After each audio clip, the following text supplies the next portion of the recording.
There's a Vice article going around called Mankeeping is Why Women Are Done Dating. And if you're wondering if we return to 2018, yes, we might be. It is a little bit feeling like woke 2, the return, it's coming back. This kind of article was really big in like 2017. Yeah. The term mankeeping actually came from, once again, Stanford, a Stanford research article. Haven't we had enough from Stanford? A Stanford research article called The Structural Burdens of Men's Declining Social Networks. Researchers at Stanford gave it this name. I thought it was just a dumb reporter's advice. I can't believe that it's actually like a Stanford thing research paper. How do we stop this from continuing? How do we go back to when stupid things like this weren't researched in Stanford? Do something useful. So to summarize the article for you, mankeeping describes the excessive emotional labor many women perform in heterosexual relationships, which, pause for a minute, is hilarious to me because I know lesbians and they do way more emotional labor in their relationship than any of the shit that I have to do in my heterosexual relationship. Acting as their partner's primary or only emotional support system, therapist, mood interpreter, and stress manager without reciprocity. Supposedly, this dynamic has intensified due to the male loneliness epidemic, where men increasingly lack close friendships and offload all emotional needs onto romantic partners. Women aren't rejecting love or vulnerability.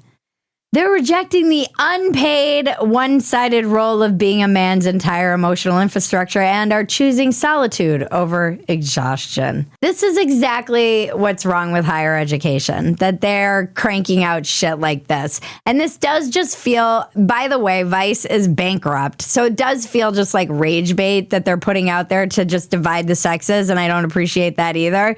But this is all just weird scholarly bullshit. The thing that makes me mad is that this kind of article puts men in the impossible position where you're going, oh, you guys are toxically masculine. And then also, oh, but we want you to share your feelings. And then the minute that they share, you're like, that's unpaid emotional labor, okay? And I need some money. Give me the money. I just love how it's so weird because it's framed in such a transactional way that it does make me wonder if every woman is a whore. Yeah, I mean, yeah. No love is involved. It's just all transactional. It's unpaid emotional labor. Give me the money. I want some money. But also, it's funny because the people who generally read these kinds of articles and believe this like woke stuff also hate capitalism. And the minute that they are talking about anything in terms of a relationship, it starts to become some like balance sheet and it becomes transactional and you sound like a whore. There's nothing to prepare you for that platoon of whores that's going to form on the horizon. It's just weird. No wonder all these people are on psych meds, because I don't know how you hold all these competing ideologies in your brain at once without going insane. You're like, I want unpaid emotional labor, but I also hate capitalism, but pay me for my time. What?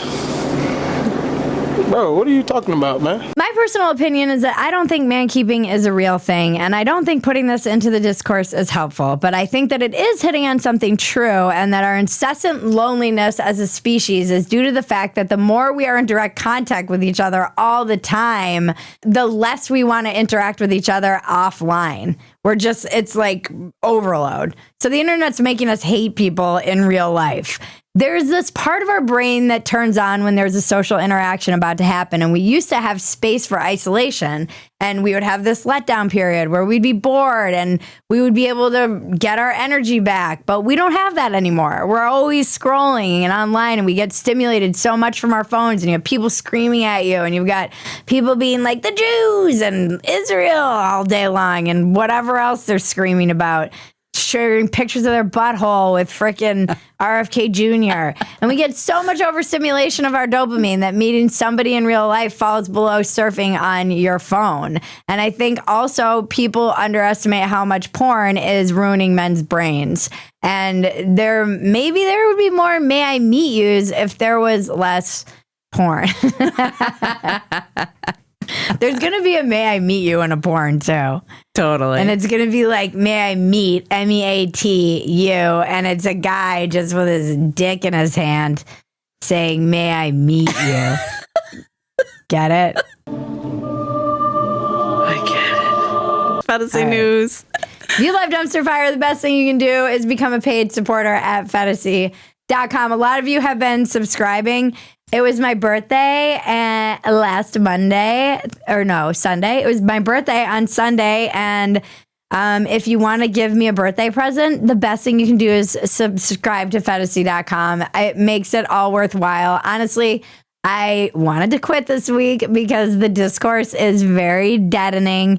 And I read your comments, and remember, it's not about me. It's actually about you. And I love you. And I do this truly. Maggie knows I truly do this for you, because if I had my druthers, I would be applying for Applebee's right now. She was like, I want to quit it all. I was like, let me show you some nice comments people sent. Maggie literally has to have like a file of nice comments to show me when I'm like, I'm done. I can't do this. I'm totally black-pilled on the entire discourse. Everything, we're in a decline. How do we even cover this? What's funny? Is anything funny? Am I just whistling in the dark on the way to the end? Probably. But you get to see all of this in the unedited version of Dumpster Fire, where we leave a lot of inappropriate things on the cutting room floor. And you also get access to everything else we're doing, and it's a lot.